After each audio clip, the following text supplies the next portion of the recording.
Well, after our BBL hiatus, the Vic State Cricket Podcast is back for 2023. We've got a brand new studio, which is very nice, overlooking the Junction Oval. It doesn't make me look any thinner, which is a bit of a setback, but we've got two guests to get us underway as we get back to the navy blue and white of Victorian cricket, and who better to do that than the man that opens the batting, Marcus Harris. Welcome. Thank you, Whitey. And someone that is going very nicely indeed with both the red ball and now the white ball, Fergus O'Neill. Fergus, welcome. Thanks, Whitey. I'm going to start with you straight off the bat. What's going on? What have you been doing during the big bash? Because you've come back like a rocket. Nah, to be honest, good rest, I think. I just enjoyed the rest. Just been cruising around, trying to do the right stuff off the field in the gym. And I think the break come at a good time for us all and get back into it. And, yeah, it's been a good start back. Good feel about it with Harry now captain and solo for the Shield. And, yeah, we've started how we wanted to, which is good. So when you say rest, does that mean not bowling at all for a period of time, or is it just gentle mediums in the nets? What does rest mean for a fast bowler? I'm trying to think. We finished on about the 5th of December, I reckon, was our last game. Yep. And then, yeah, probably wouldn't have bowled till about the 15th or so, and then had a good break and then got back into it.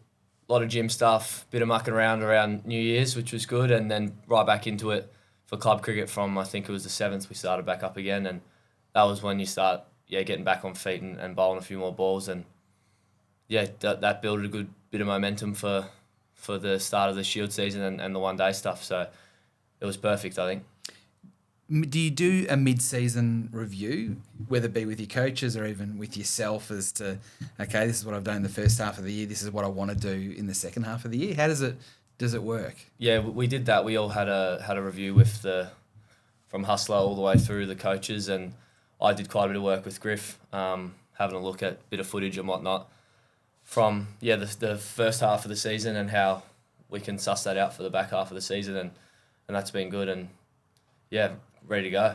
Do you sense that you've improved as a cricketer from the start of the year, or is this just we're seeing more of you, opportunity, all that sort of thing? You're bowling a bit quicker. Is there anything different? Because the results you've certainly started 2023 really well. Yeah, I don't think I've changed anything majorly. I think it's probably your first couple of games, a little bit surreal, a little bit, geez, I'm bowling a Travis Head and Alex Carey that I've been watching since I was this high, but you start to feel maybe like you belong a bit more, and you go from a participation kind of thing to a contributing kind of thing, and I feel like it was my time to try and contribute a bit more, and I was lucky that I could do that the last couple of games, but we've still got 3 Shield and hopefully 2 more one days, so still a lot to go.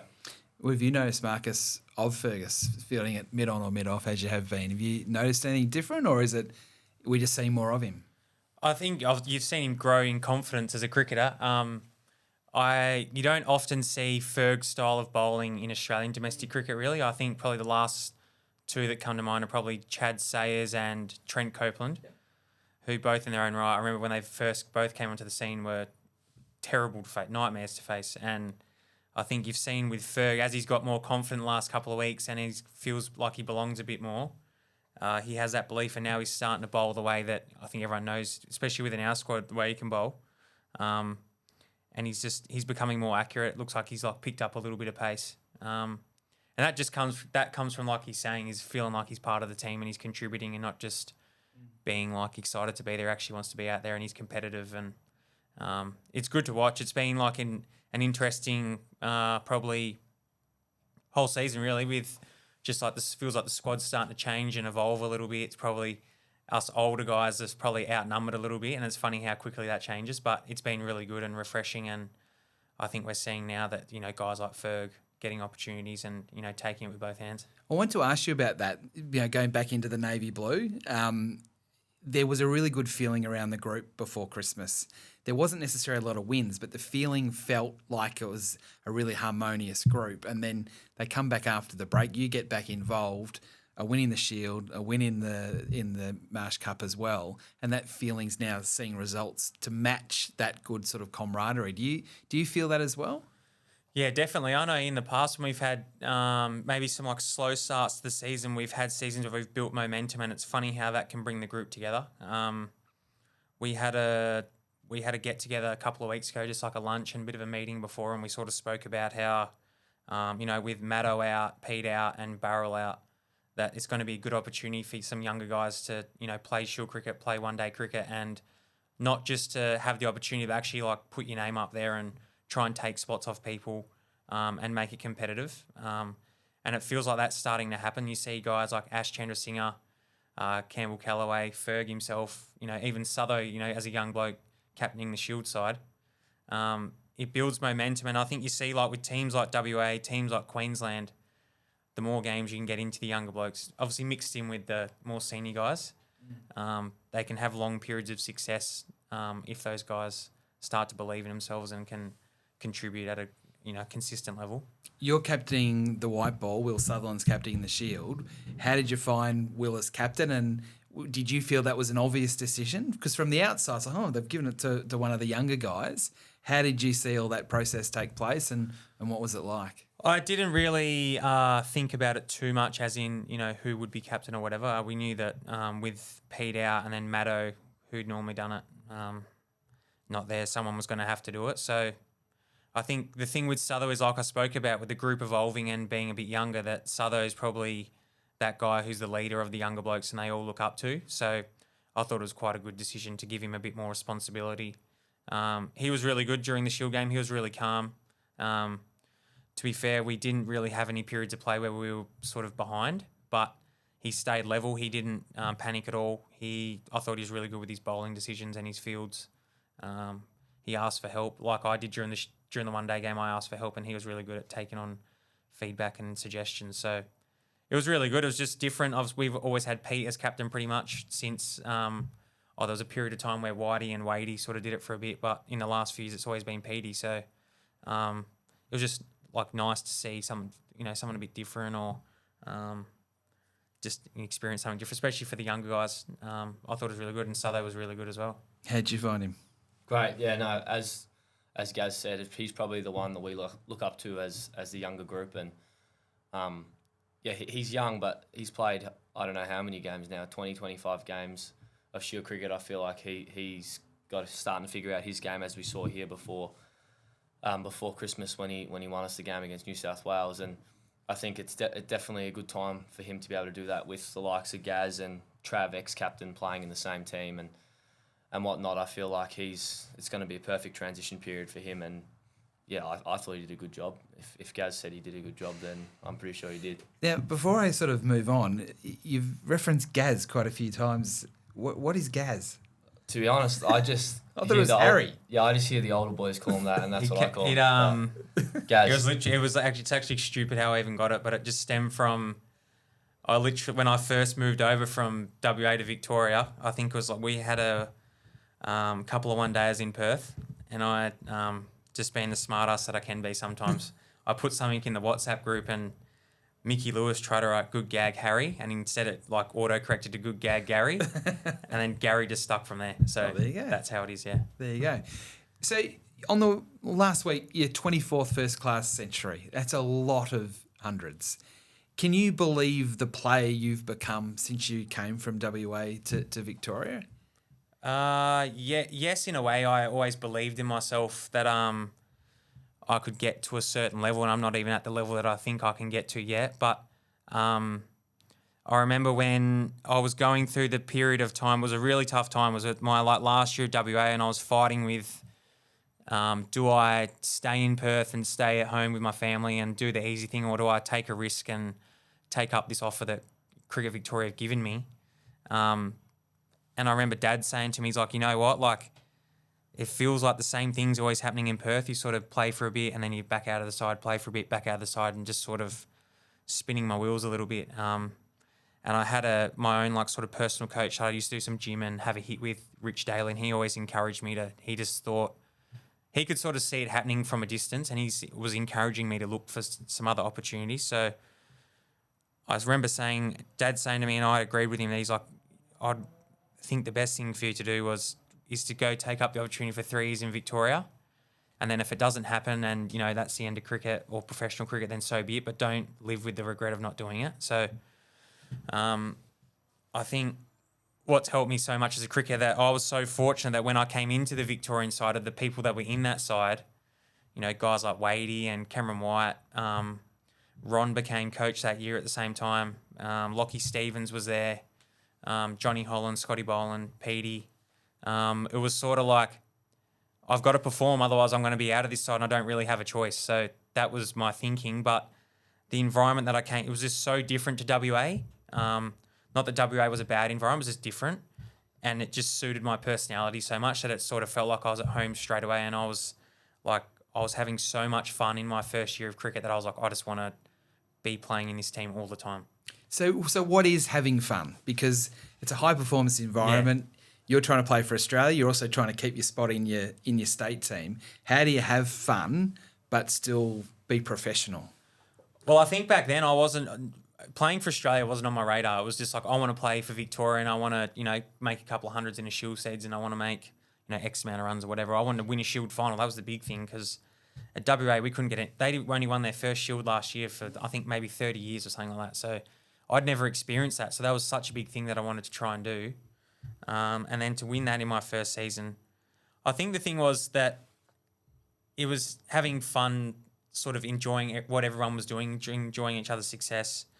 And don't get me wrong, life's easier when the team's winning and you're going all right, so things are fun. But it was just the way that the boys went about it. I enjoyed that no matter what happened with us, if we had a win, a loss or a draw, we all would, you know, stick together after the game, have a good time. And then, you know, come back to training and everyone was held accountable to what they were doing. Yeah.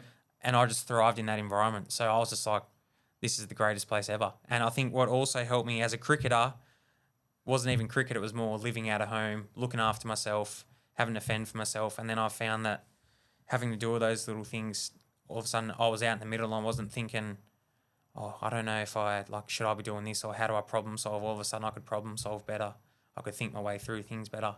And I grew as a person, and you do as you get older, but I think my game grew at the same time. So is that a bit of perspective, life perspective in a way? Because cricket's almost reflective of what you're doing in society, because it's especially as a batsman, it's problem solving out there in the middle, and you've got no one out there to help you. You've got yourself, maybe the guy at the other end. Did that help that it's less of a focus on how many runs you were making and more being part of a collective? If that makes sense? Yeah, I think so. But I think the drive to... that's what I found so different about the Victorian culture to the WA culture. Was like, I felt like the Victorian culture was very in your face and very like, someone will check you up if you're not doing what you think you should be doing. But it was like, also they got around you if you succeeded in that environment. And I was fortunate that I started the one day tournament okay. I think I averaged 30 or 40 and I got left out at the end of it. That was because, you know, a lot of the Aussie boys came back, so I was fine with that. And Ron explained that to me clearly, which was really good. And then I started the Shield season really well in my first season. So I was like, I feel a part of it. And then it sort of just feels like they drag you along with them. And it's sort of, that's what I feel like I want to do now with these younger guys coming in. Like I said to, I don't know who I said it to the other day, but it was like, I don't want to be a leader that talks a lot of shit and doesn't know actions. I sort of want to lead from the front with my actions and drag the boys along with me and sort of help them while I can. So that's what I sort of saw this opportunity in the next month or 6 weeks with some of the senior guys out, is that we can sort of do that again. Yeah. So are you a better player now than you were, say, 5 or 6 years ago? Or are you better coping with the pressure to perform? Or how would you assess you now compared to, say, 5 or 6 years ago when you first came across? Definitely a better player.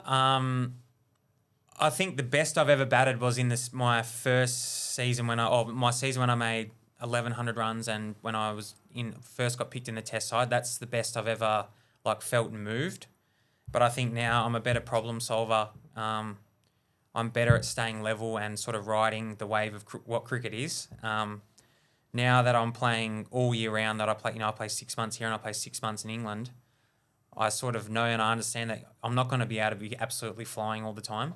And it's being able to accept that and not, if I'm having a bit of a rough patch, it's sticking to my guns and sticking to what I do, and trusting myself that it'll get better and I'll come back the way I can play. So I think I've got better at that. I know I used to miss out when I was young. You get really flat and you're down, you're in the doldrums and you're like, the world's against me. But I think I've learned, and I keep learning now that sort of like my sort of feels like my test career has been a little bit like the start of my Shield career. I was in and out trying to find my way, find my feet, but then I sort of found my feet in Shield cricket, and I sort of feel like as I get older, I'm going to find my feet in Test cricket, and the same thing will happen.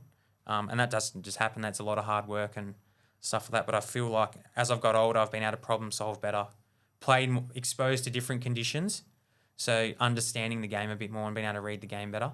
Probably the main things. So when you go out to bat, are you nervous, or are you now to a point in your career where you're comfortable, you know what you got to do, and whatever happens sort of thing, and you back your preparation and your experience? I'm interested because everyone's different, whether you're playing local cricket or playing for your country. Some people are nervous, some people aren't. Yeah, it's funny because sometimes I feel like I'm not nervous at all. I just go out and play, and then sometimes I'm like not that I don't want to play cricket, but it's just like, I don't feel like I'm on today. Yeah. But then, so I sort of felt like that a little bit the other day in the one-day game. But then that's before the game, and then as the game gets going, it's fine. So that's what I've sort of realised in cricket. It's such a long game that you're going to have periods of time where you don't really feel great, or today don't feel like today's going to be today. But then you can get to the end of that day and you're like, oh shit, I just made 150, or I made 100, and there's days where you feel like you're really like you're going to be on, and you're out for nothing early, and that's just what happens. So, it's just experience and understanding that things, you don't have to be feeling perfect to have a good day at cricket. The game can evolve, and you can sort of, as long as you stick in there and give yourself the best chance, that more often than not you can try and succeed. Yeah. So Fergus, listening to Marcus then talk about, feeling comfortable coming across to Victoria, feeling comfortable in the Australian setup, you're going through that now. Have you reached that point where you feel comfortable? You sort of touched on a little bit earlier about the more you play, the easier it is. That's an obvious thing, but where are you at now? Yeah, well, I think Gaz has played so much now that he's probably comfortable within himself and he understands how it works, and that's why I love watching him bat. And it's just whether he's on 0 or 100, it just looks level and the same, and that's probably where Scotty is, I suppose, with his bowling and where I'd like to be eventually. But I feel comfortable around the group and whatnot, but there's no chance I feel comfortable at Shield level or Marsh Cup level yet. You've played a handful of games, had a handful of decent performances, so there's still a lot I've got to do before I can feel properly comfortable. But I feel as though it's almost feeling comfortable within your own game and knowing that regardless of whether I'm bowling to Jimmy Pearson or Jack Layla in club cricket, I'm just coming in and doing my thing, and that's going to be good enough. And I think that's what Gaz is speaking about with his batting. It doesn't matter whether he's facing Michael Nessa or whoever for club cricket. He knows what he's doing, and he goes about it that way, and that does the job.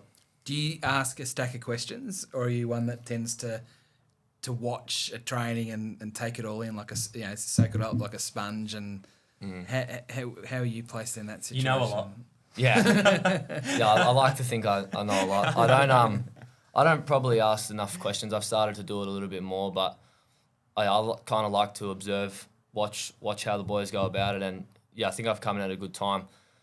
From when I debuted to now, even Sutho's played 25 games, Perry's played 20 games, Baz has played 1,000 games.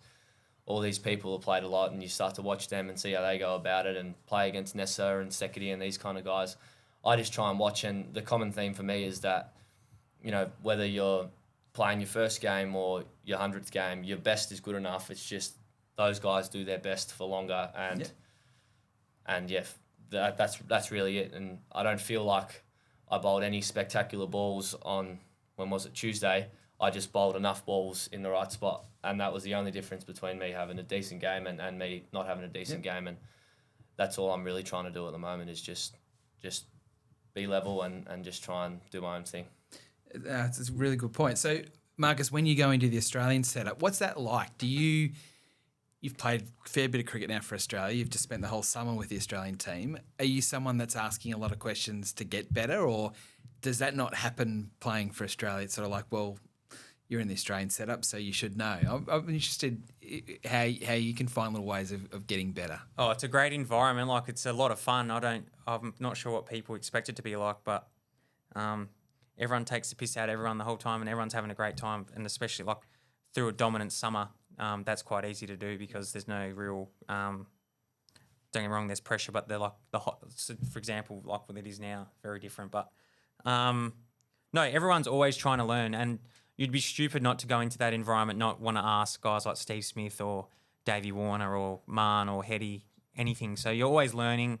And I'm lucky that I've been around there a lot now. So like you have a good relationship with people, and it's not like an awkward conversation. It can just be talking about whatever. So, and also like, you know, the coaching staff there are really great. And I'm lucky that Ron's a coach. I've had Ron at Victoria, Andre Borovic's there, Michael Divenuto, who's a legend. So like, and Dan Vittori now as well. So they're very easy people to talk to and to get advice from. And you can never ask a stupid question in that environment. People are always willing to help. I think the thing is, like, when you go up to that level is the pressure that you put on yourself.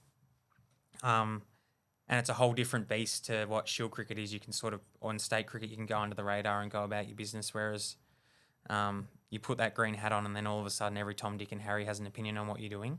So that's probably the main challenge, because I think if you get picked at that level, you probably have a fair idea of what you're doing and you have a fair ability. It's more about how to deal with all the other stuff. That's the challenge. I want to ask you about that because you have experienced it. You've played in 2 Ashes series. You played against India. So the biggest series, you've been there representing your country. What's that pressure like, that intensity like? And people making up their mind about you, whether you can make it or not, and they'll all have an opinion on social media or whatever else, but they make an opinion of you based on you going out to bat for your country. I'd love to know how you cope with that intensity. Well, it's completely different, and you, when you first come in, you're very naive to it, and you think, it's the greatest thing in the world, and everyone's going to be up and about. But then you just quickly find out that it's the same with footy. Everyone wants to nail someone about something, and if you're the one that they want to nail, they can all come for you. But I met with a bloke the other day.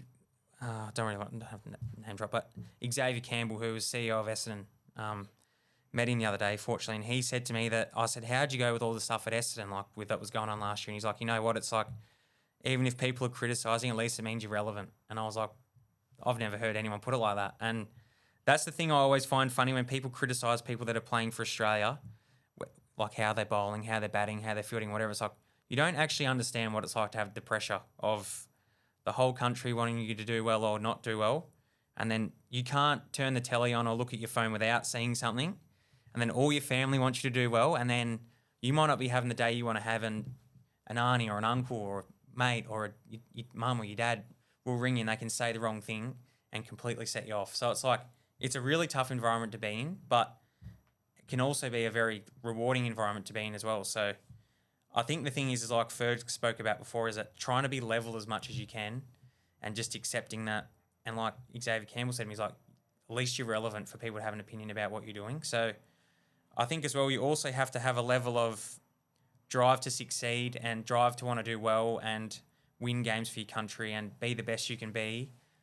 That where no matter what someone says about you or has opinion of, you can block that out and it doesn't get in your way. It's not going to hold you down. You can't go out, batting in the test match or bowling, whatever, and thinking about, X and Y wrote this about me, or, someone said that, like, because it's too hard. So I think it's just about, and you learn that more you play. Like, I've been in and out a few times, and that's why I was a bit disappointed last time when I got left out after the Sydney test. No issues with the selection, but it was more like I was just starting to feel confident in myself. And my mum, who knows nothing about cricket, she said, that's the first time I've ever seen you look like, just in your face, you look like you were confident, knew what you were doing, and you started to look like you felt like you belong. So that was disappointing that I just couldn't quite nail it down in Sydney to be able to keep my spot in the team.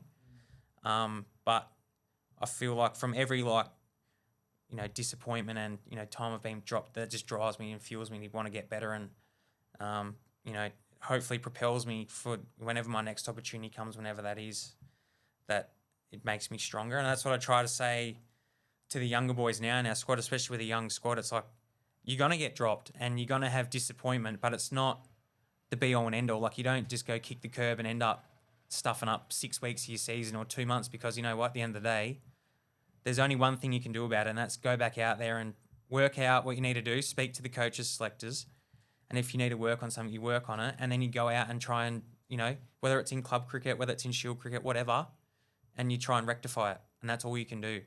And I think the blokes you see that can deal with that stuff are the ones that are probably the best players in the world. Yeah, I mean, even just you talk about it now, there are Australian cricketers that hadn't been able to cope with the pressure, hadn't been able to cope with being critiqued intensely, and it affected their performance. So the best can get affected by it. So with you being a part of the team, the Australian team this summer and not playing, is that hard, or is that it is what it is sort of thing?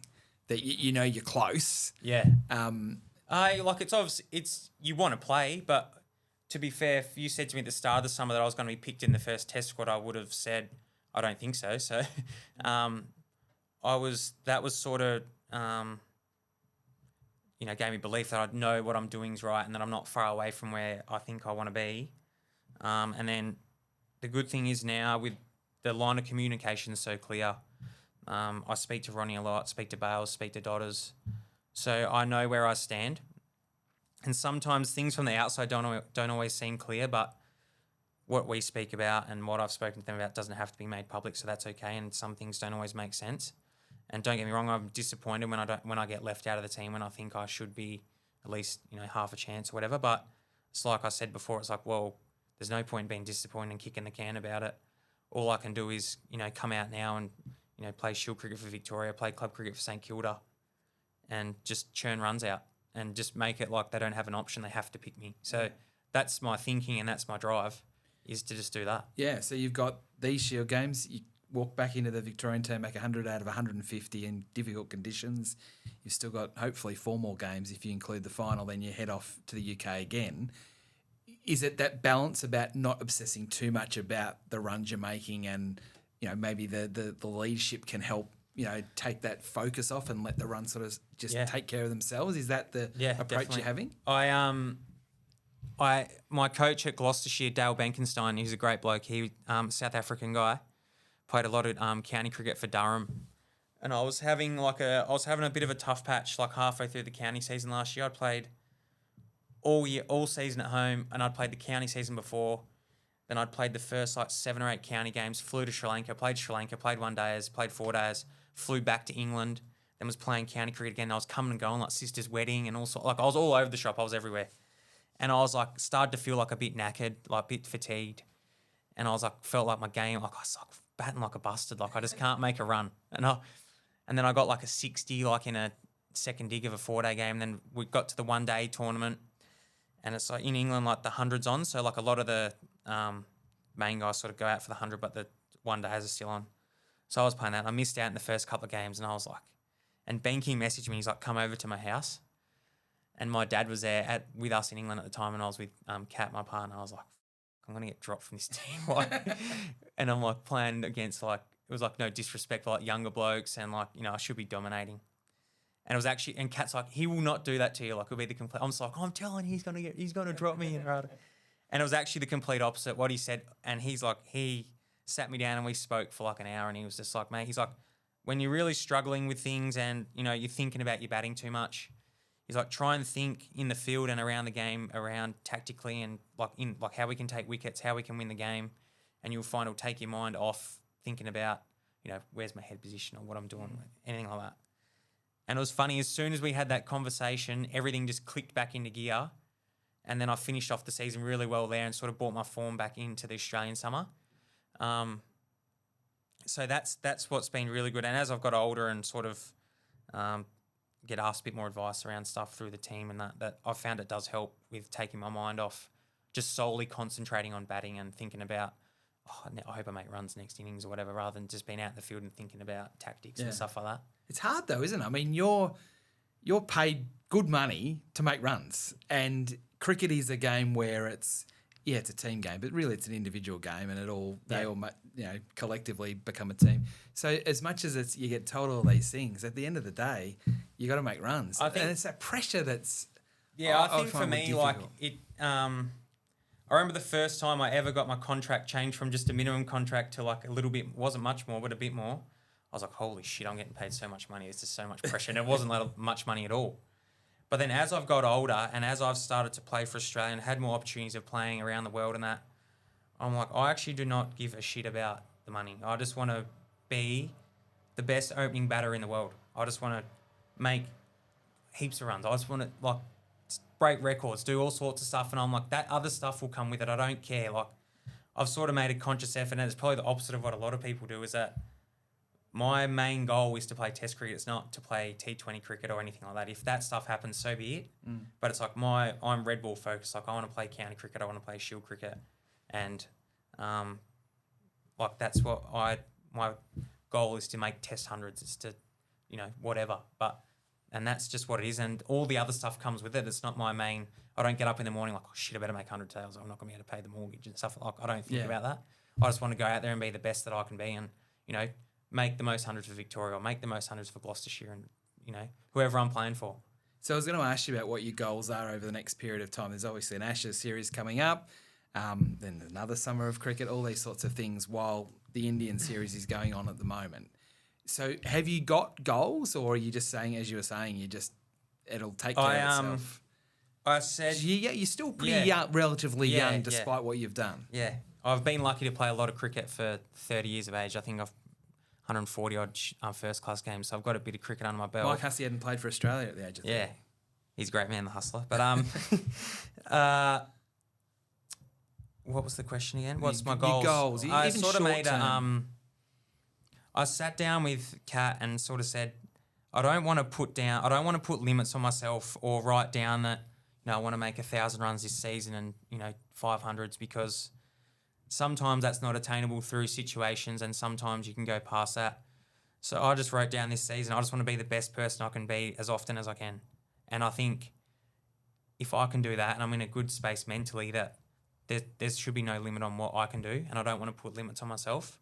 So that's literally what I wrote down as my goal for the year. And that'll probably keep that as my goal going forward, unless some drastic changes. But just trying to be like I said before about the pressure, it's like so hard not to, when you're playing Test cricket, not to take that home with you, and you end up taking out on partners and family, and like they don't deserve that. So just to make a conscious effort of, I'll just try and be the best that I can be, and be the best person and partner I can be to Kat and son to my mum and dad, and the rest of that stuff will look after itself. So that's what it is, really. That's interesting. Yeah. So at 30, do you think you're a finished product skill-wise? Like, you're not trying to work on a shot that you don't currently play, or technically that sort of thing? You feel that that's, as I said, you've got so many runs now that's your current skill set has set you to a current point.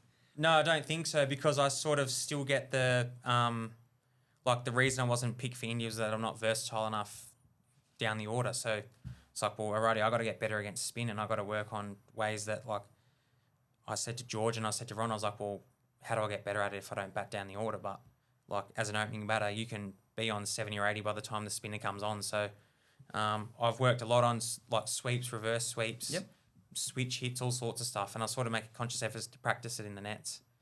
You saw a few of those. Yeah, so like I'm always trying to evolve, and I really enjoy one-day cricket, and I think that helps my red ball cricket just through the tactics and the way you got to think your way through it and not giving your wicket away. So I'm always trying to get better, and I always see that with all the boys in the Test side. They're always trying to get better. Like Smithy averages 60. He's always working on something, always trying to get better. Marn averages 50. I'd always trying to get better. Davey. So it's just like, even Smudger this year found something with his technique that he's like completely changed his technique really with his stance and hands. And he's like, holy hell, like this is a completely different player. And he was already about as good as it can get. So I never think I'm the finished product, and I've always got something I can work on. The last question I've got for you, as an opening batsman, you're pretty small in stature, and you've got blokes coming in bowling 150 plus, whether it be Wood, whether it be Bumrah, whoever it is. What's that feeling like? Are you worried about being hit? Are you worried about it being too fast? Are you loving the battle? What I'd love as an opening batsman, I'm sure a lot of people listening to this would like to know what it's like to be at the top of the order, the brand new ball being bowled at rapid speed to you. Well, it certainly gets your beans going. I know, like facing Mark Wood was probably the quickest bloke I've faced recently. in the Ashes last year. He was bowling properly quick, and it's just about. I think when guys bowl really quick, that it's a lot different to like someone to bowls 140 to someone to bowls 150 is a big difference. And so it's trying to find a tactic of how to actually pick the ball up first and line it up and play it properly. And then from there, I really enjoy facing it because the ball comes off the bat so much quicker. And if you can get it near a gap, it's going to go for 4. So, but yeah, also you can get hit and you can get hurt. But if that's what's in the forefront of your mind, you're going to get hit and you're going to get hurt. So it's being able to find a tactic of how you deal with it. But it's what you're paid to do. So you got to have put your big boy pants on and like be like, righty, I'm happy to wear a couple, but also like I'll take you on, but take it on in your way.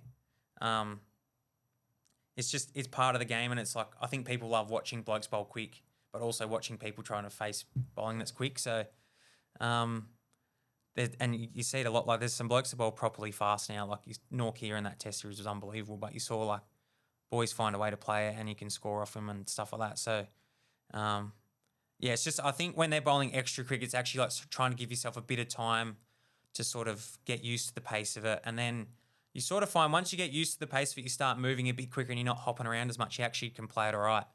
You just sort of hope the one's not on the money first ball when you actually get a bit of a sider. But yeah, it is. It does get the beans going.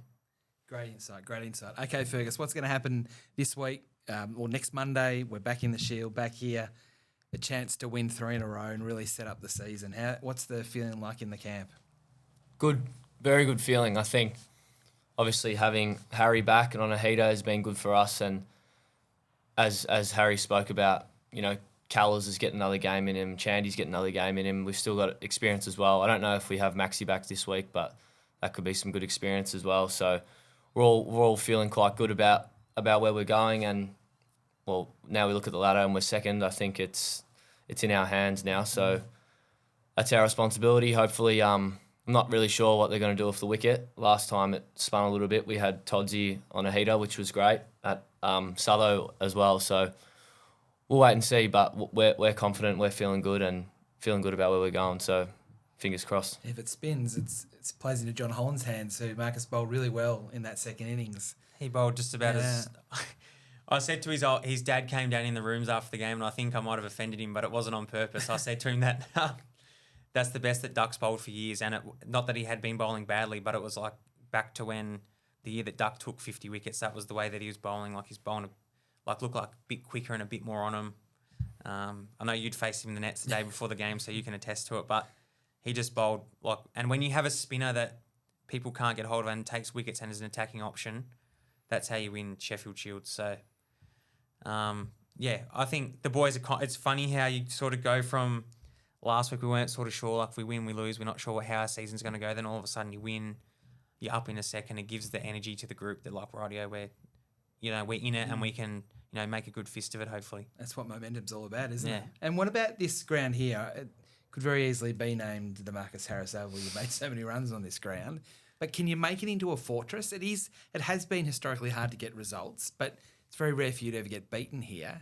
How can you make it a fortress that people get fear coming here? It's probably a question to both of you. Well, I think it's trying to find a method that works for us as a team to help us win. I think the game we had against WA here early in the year, I think maybe if Duck was playing and we have Toddy, maybe it's a different story. So I'm not sure, but when we've won here, it does a little bit. We won with the Duke ball here a couple of times. But like you said, I think you look at like WA, people don't really like going to the Wacker that much. People don't like going to the Gabba that much. So I think it's trying to find a way. But I think it becomes a fortress once you also have a strong team and sort of have a team that can sort of win wherever you're playing. So it's a good question. I don't really know. I think we've tried the spinning thing. Just things haven't all worked at the same time, unfortunately. But you can't win a toss. So that's probably a little bit to do with it. But I feel like if you play more games here towards the end of the season, you're going to get more results because teams are trying to win to get into the Shield final. So the game moves a bit more towards where you're trying to go. I think when you have dead rubbers, it can make it look a bit flatter. Where if you have, we had a good chase against Queensland a few years ago where they set us a target and both teams were trying to win. So that's I think you also need both Fergus, teams to Marcus, come to the party. Marcus made 170 in that game. So That sounds about right. He brought that But up. I think you need both teams to come to the party in correct. the games. Oh, so they that- declared yeah. that game. Yeah, and then There's a Tassie one there as well. yeah, but then we're a really Yep. good chase last year. Yep. But then we've had games in the past where like a last game of the season where South Australia just bat out the whole last day and didn't Yeah. want to make a game of it. So Yeah. I hope this wicket is, from all reports, the New South Wales wicket was quite good. So Yeah, it was. Yeah. and I like playing club cricket here. Brad leaves a bit in the wicket and does a bit, and everyone's in the game the whole time. So whatever he rolls up, we'll have to deal with. But now that we're second on the ladder, we can afford to try and push games in certain directions. One from left field, the women's game took a whole new step with the IPL. I'm not even sure what it's going to be called. WPL, The isn't it? WPL, I think. Yeah. Some of the Victorians are the 4 Victorians that have got massive contracts. Where do you think that will take cricket from a women's game? It's a bit from left field. Yeah. Well, it's obviously growing. I think cricket is huge in Australia, relatively big in England, and it's starting to grow in India for women's cricket. I think you sort of see it's going to go to another level because of the amount of money that's coming into it. So I hope that money sort of trickles down, because you sort of see our girls are so dominant against some of these other countries that they don't have the resources that we have. So you'd like to. The WBBL is really good. The women's 100's good. So hopefully the WPL is equally of a standard that is. But it's only going to get better. The more money that gets put into the game, it's going to improve all the time. But like you see in the women's game, like it feels like the Australian team's so much stronger than all the other teams, which is good for us. We don't care. But I think as a product, you want to see a lot of strong teams. So Yeah. and that's what will make the game stronger. And you'll see that the more they mix in with each other and play against each other, more will make everyone better, I think. Yeah, no, I agree. The women actually play their last 2 matches of the season against Canberra or against the ACT Meteors. So that'll finish off their season. They've had a tough run, but they've got so many young players because all their good They've had a players few girls play picked for Australia, which is good, yeah. Exactly. It makes it a bit harder for them, but they'll finish off their season over the weekend. And then from a men's perspective, as I said, you can see in the background now, we'll be playing here from Monday against South Australia. A massith game because they've found form. But have. the way that things are working out, They've actually been they've been a good side for a while now, South Australia. They've got a good bowling attack now, so that's definitely their strength. I think without Travis Head and Alex Carey, that's where we can probably target them. But their bowling attack is good and it is a challenge. I think we were dominant in the first game against them this year. I think if the shoe was on the other foot and we had a bowled first in that game, I think we would have won. But they're not a team to be taken lightly by no means. Well, we look forward to Monday. It's going to be great. You'll probably be opening the bowling Fingers crossed. and you'll be opening the batting. Yep. Two of the stars of the Victorian team joining us on the Vic State Cricket Podcast this week. We hope you've enjoyed the episode, particularly the insights from Marcus talking about what it's like to be one of the best opening batsmen in the world. We can say that, not just Australia, in the world. We'll catch you next week for another edition.